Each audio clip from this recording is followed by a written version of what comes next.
الرحيم والصلاة والسلام على رسول الله وعلى آله وصحبه ومن والاه أما بعد أعوذ بالله من الشيطان الرجيم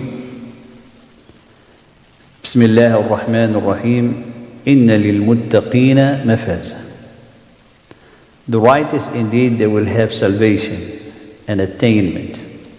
And this ayah comes exactly after Allah subhanahu wa ta'ala saying فَذُوقُوا فَلَن نَزِيدَكُمْ إِلَّا عَذَابًا, addressing to the disbelievers.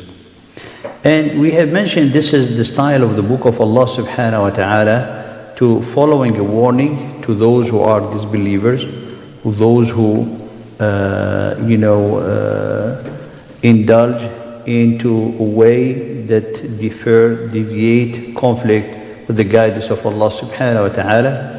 Then the text shifting from the warning the disbeliever about what they will be facing, to encourage the believer, the righteous one, with that which that Allah subhanahu wa ta'ala, or what is awaiting them in the hereafter. Honor and safety, in contrast to the fate of the disbeliever, the idol worshipper. So this ayah is connected to قول الله سبحانه وتعالى إن جهنم كانت مرصادا للطاغين مآبا.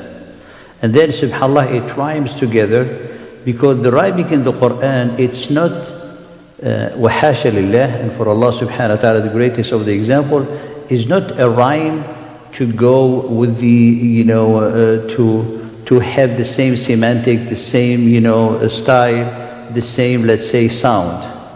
That's not the purpose. That's the purpose of poets, to make it really balanced and have the same qafiyah, ma'aba, mirsada, the qala mafaza, So that's not the intention here. Allah subhanahu wa ta'ala, the words of Allah subhanahu wa ta'ala.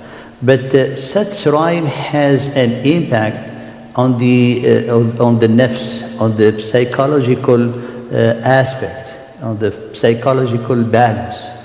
Because when he said مرصادا للطاغين مآبا, and then قال إن للمتقين مفازا. So مرصادا, watching tower, grabbing everyone that he was disbeliever, wrongdoers, and to them للطاغين, for these wrongdoers, the Jahannam is their place of return. As we have said, is like they live their life to come to their destiny, to come to their back home, if we can say. And this is, subhanAllah, a very important aspect that we always need to remind ourselves, that the akhirah, the hellfire, wal-iyadhu billah, or the Jannah, is not just a reward. No, do not think like one. It's not I did great and Allah subhanahu wa ta'ala, inshallah, will give me paradise. No. The Jannah is the life that you were created for. So it's a life. It's a true life. It's a real life. That is the life that you're going to live. Wadah. As the hellfire, someone, for example, he's, working hard and everything to make, things possible in their future, to have said, I want to get into a good neighborhood, I want to do this, I want to have this, right? So they're working hard to collect the money in the way of the spirit of the people of today. So when they get to that place, they feel they live a good life. This is in the way of the dunya. So all the life that we live here is just, subhanAllah, is kind of like a vessel to go to the next life, a bridge to go to the next life. And the next life is Al-Hayawan. Al-Hayawan that Allah subhanahu wa ta'ala mentioned in Surah Al-Ankabut is the true life, the complete life. For example, today people, a person gets sick, get tired, they need to sleep. So there is aspect of the life, subhanAllah, which is not, it will never be possible for a believer, generous, give him all the aspect, or give her all the aspect of righteousness, plus of that they are, extremely rich. Impossible to live the way of the Jannah. Why? Because the pure bliss never exists here. You know, just when you think of a fly, how to spoil your moment of peace sometimes, that to know that you are not in Jannah, and impossible to be in Jannah. You are like enjoying sitting with the brothers and you're talking, or their sister, they talking and things, and you are so, you get over, exhausted, you're going to sleep. You hate that sleep. Why? Because you're still enjoying the moment, but you fall asleep. Then they say, oh, I'm sorry, I could not, hold myself. What happened? Tell me what happened. That's in Jannah, does not exist. You're not going to get tired. You don't eat too much, then you have food coma, you cannot even breathe. Huh? Like some brother, they eat till they cannot breathe. Then knows food coma. You eat, and then everything goes by a small bird, and the bird, the smell of it is a musk. Subhanallah. فهي مرصادة مآبة is their point, return, which is their life is going to be in Jahannam. وَالْعِيَاذُ بِاللَّهِ. The believer, their life is going to be in Jannah. So Allah subhanahu wa ta'ala grant for them is to make their real life to be in the most blissful place, into the blissful existence. And that's what we were created for. As the Prophet ﷺ, in one of the sermons that being narrated by Imam Al-Hasan Al-Basri, rahimahullah ta'ala, in this he said, كونوا أبناء الآخرة ولا تكونوا أبناء الدنيا. Be the children, the people of the hereafter. Do not be the people of this life. Indeed, Allah created you for the hereafter. He didn't create you for this life. You have been created for the hereafter, not for this life. That's why, subhanallah, we were reading from Surah At-Tawbah, Allah talking about the munafiqeen, قَالَ سَنُعَذِّبُهُمْ مَرَّتَيْنِ ثُمَّ يُرَدُّونَ إِلَىٰ عَذَابٍ عَظِيمٍ. This munafiqun, we're gonna punish them twice. Then they're gonna be taken and rendered back to tremendous punishment. وَالْعِيَاذُ بِاللَّهِ. عَذَابٌ عَظِيمٌ is in absolute, will be in hellfire for the rest of the existence of the heaven and the earth, forever. What is 2 times? The first one is the punishment in this life, distress,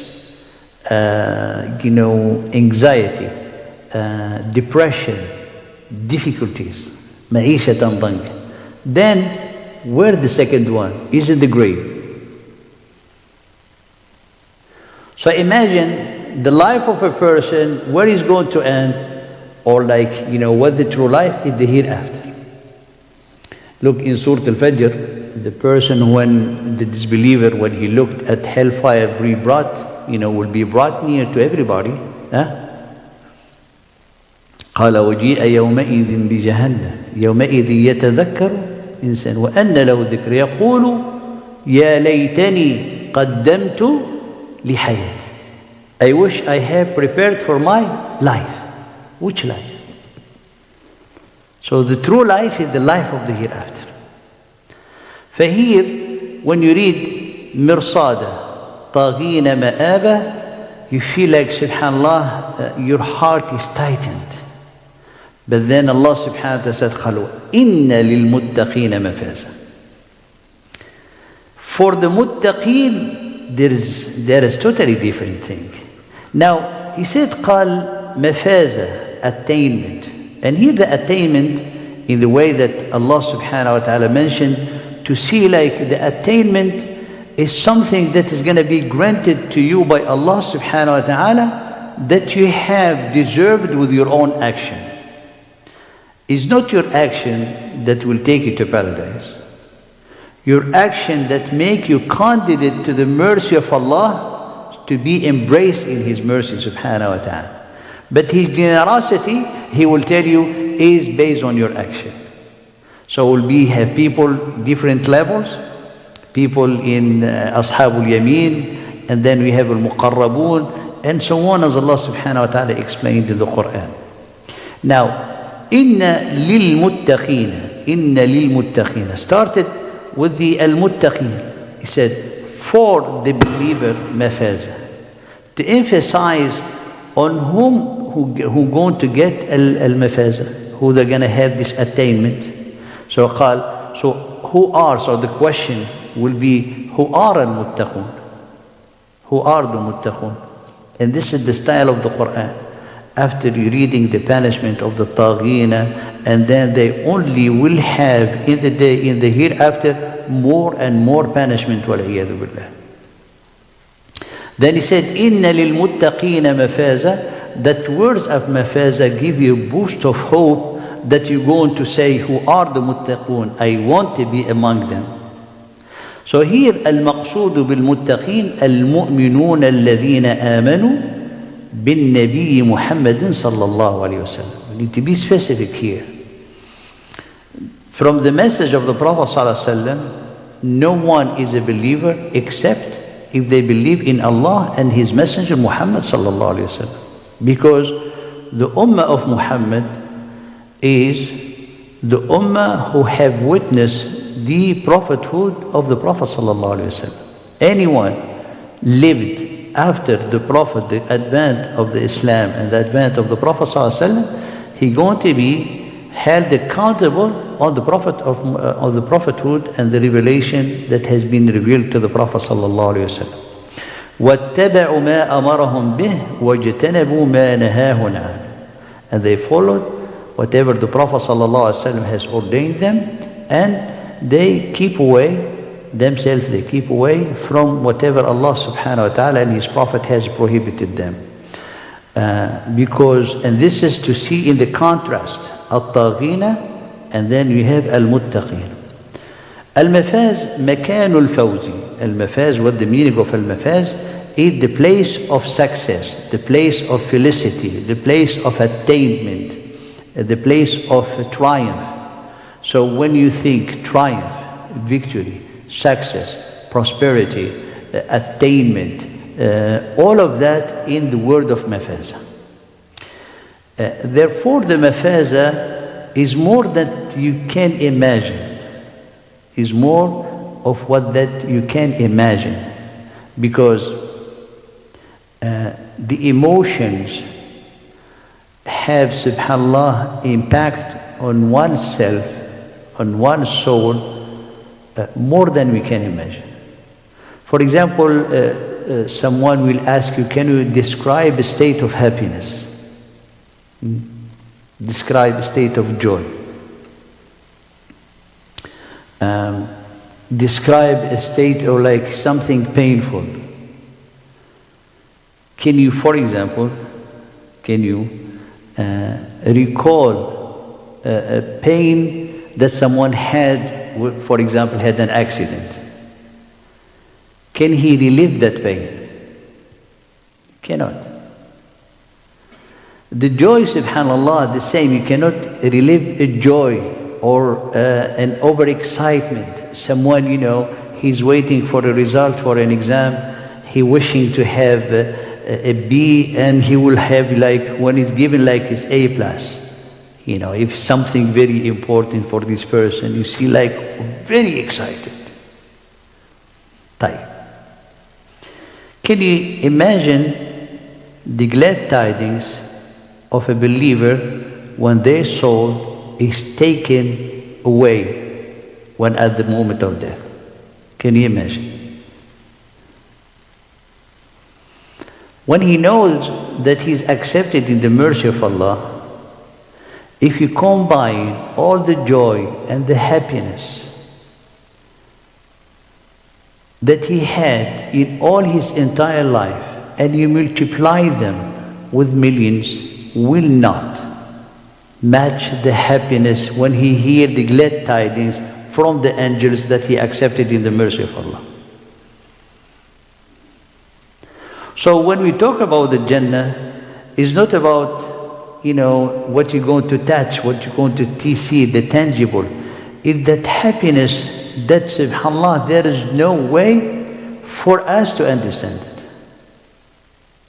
There's no way for us to understand it. There is a lot of things that we discover within ourselves. Allah subhanahu wa ta'ala had made for us many worship. One of the worship is the Hajj, one of the worship is the Umrah. If you go there, for example, and you've been around the Kaaba, it's a square, cube.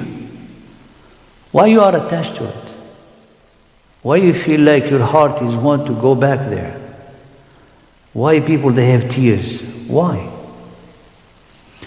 One of the things, subhanAllah, that Allah mentioned in Surah Al-Ma'idah, that we do not know ourselves. You don't know what make you cry, what make you happy, what make you joyful, what make you sad, what make you scary, what make you, subhanAllah, to be feared. Sometimes you are like in normal state with a person, something happened, suddenly you'll be running. What happened? He said, I thought something, like I got scared. Never happened to this person. So we are, subhanAllah, a complex universe inside. Allah knows you. That's why He'll send you to places where you're going to discover yourself. You discover some emotion that you didn't have before.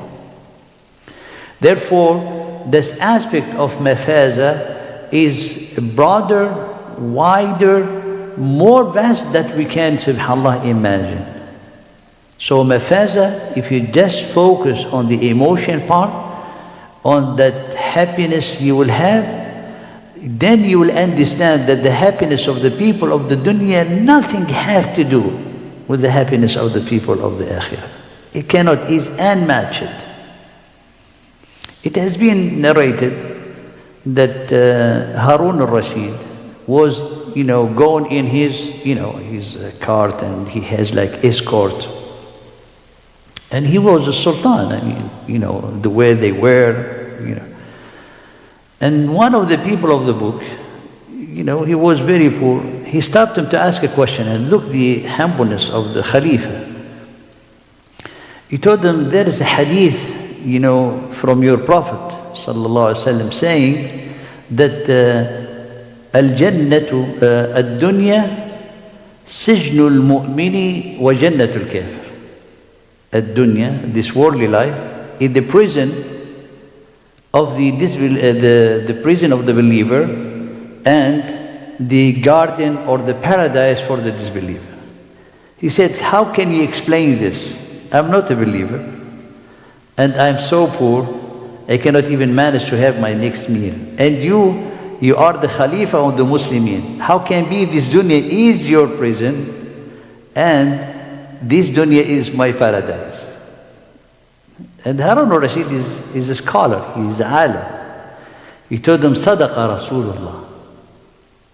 Of course, the Prophet ﷺ said the truth. He said, me, compared to the Jannah of the Akhirah, I'm in prison. And you, compared to the punishment in the hereafter, you are in paradise. For everything is relative, because you do not know how much Allah subhanahu wa ta'ala had, prepared for His believer. So, al-mafaza is, some of the aspect, but Allah subhanahu wa ta'ala here, al-mafaza, the way He described it, we are describing al-jannatu wa na'imuha. Al-jannatu wa na'imuha. So He said, all the Jannah, the paradise, and all the bliss into the paradise. The choice attainment overturned paradise serves to evoke also regret for addressed in earlier verses, because those taghina ma'aba jahannama mirsada lit-taghina ma'aba, and here when they read mafaza and they remember that Muhammad sallallahu alaihi wasallam used to read for them this ayah, so they remember, and it evoked for them a deep regret, a deep regret. That's why He said that regret will be followed by taste. We will not increase you except in punishment. وَالْعِيَاذُ بِاللَّهِ.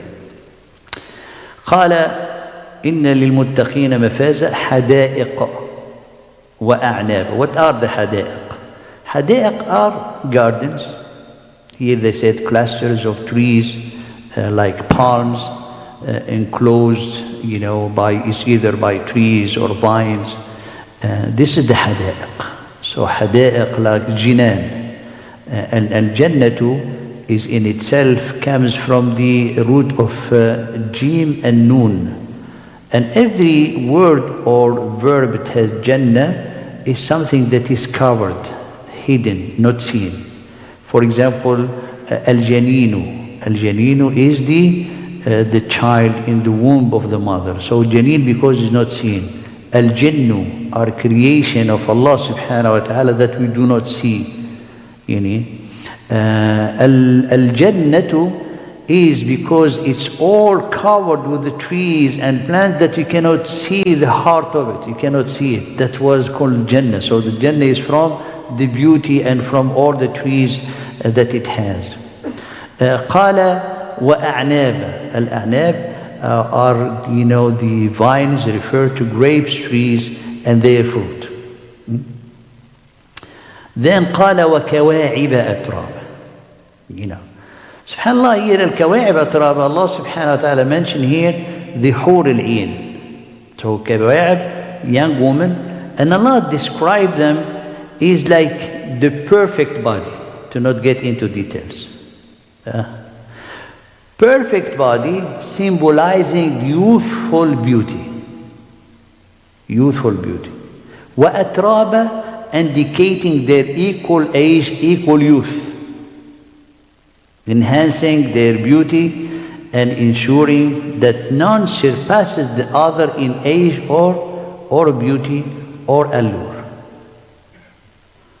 So these, subhanallah, Allah subhanahu wa ta'ala given to, describing things that we can relate to it. Things that we can relate to it. Because the Jannah is beyond that we can even imagine. So here, description and outwardly sensory to make them relatable to us. One thinks about, what is the best place to be in.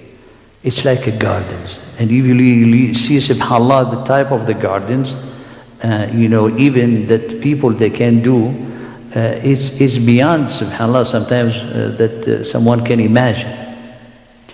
Then when it comes, subhanAllah, the closest to the person, to have a mate with them, Allah subhanahu wa ta'ala telling you, they are in a beauty beyond what you can even imagine. Now, the women of this dunya, the believer women of this dunya, they are more beautiful than the hur, just to secure the heart of everybody. Allah subhanahu wa ta'ala قال إِنَّا أَنشَأْنَاهُنَّ إِنشَاءً. Allah recreate everyone. Allah recreate everyone. And the most beautiful women in paradise are the believing women. The believing women. One old lady, she came to the Prophet ﷺ. She said, can I be in paradise?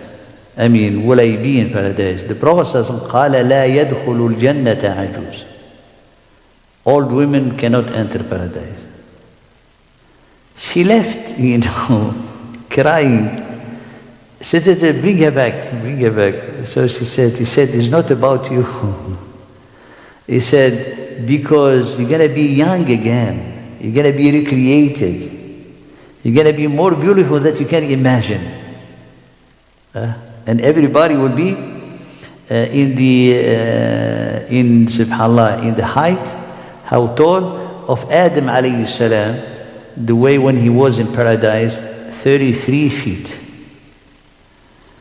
Almost, and 33 years old. Everybody will be this way. And the nice thing, you have an extended family, all of you, and you have like your forefather, he's also 33 years, We have Al-Masjid in Al-Qayrawan, Tunis. It has a minaret, it was built in 50 Hijri. The minaret, they made it exactly at the height of Adam alayhi salam. So when you look at the minaret, it reminds you paradise and how tall you're going to be inshallah in paradise. قال وكأسا, and we'll finish with this. وقال وكأسا دهاقا. الكأس الدهاق, كأس first. What is كأس? Traditionally it refers to the vessel that used to serve the wine, and the wine in the akhirah is all pure wine, which is the halal, that it does not intoxicate, it does not give any headache. قال Allah subhanahu wa ta'ala قال لا لغو فيها ولا هم عنها ينزفون, and many ayat describing this wine. So however, there is no definitive shape for this ka'as, because the ka'as refer to any utensil or a cup that is filled. So when you fill it, that becomes ka'as. So he said, isqini ka'san, give me to drink from a cup. But the ka'as, when it is filled, that's when it's called ka'as.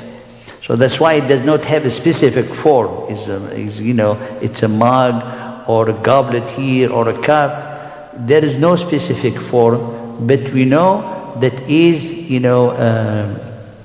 filled, filled. So dihaqa implies a cup filled to the brim. Why?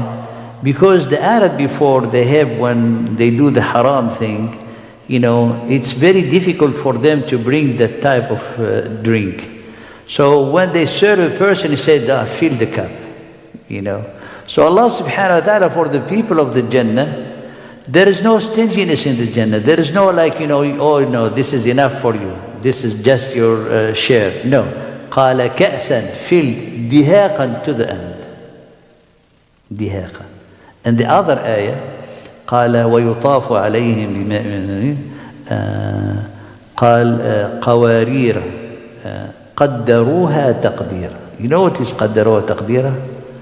It's like when they're gonna serve you, they put in the cup the amount that when you finish it, you don't want more. And when you finish it, you don't feel like you're not satisfied. So they give you exactly the portion, the perfect, excellent portion that you need to have a full satisfaction. You like this, Abdurrahman? Beautiful. We'll stop here. Inshallah, we'll continue in description of the Jannah to have you, inshallah. Dream is a good dream. This is a real dream. This is not like غُرُورًا يَعِدُهُمُ الشَّيْطَانُ غُرُورًا, delusion. This is real dreams. And it's beyond of what you're going to see. This is just to come, to be relatable to us. So Allah subhanahu wa ta'ala said, inab. Oh, we know grapes. He said, rumman. We know the rumman. He said things like to relate to it. Then you can make, maybe with the AI, you can build your own garden. I said, I want this and what from the Quran, and you can imagine, inshallah ta'ala. فنسأل الله سبحانه وتعالى to put firmness in our heart and perseverance on the path, and grant us with His immense mercy the admission to paradise. Jazakumullah khair wa barakallahu.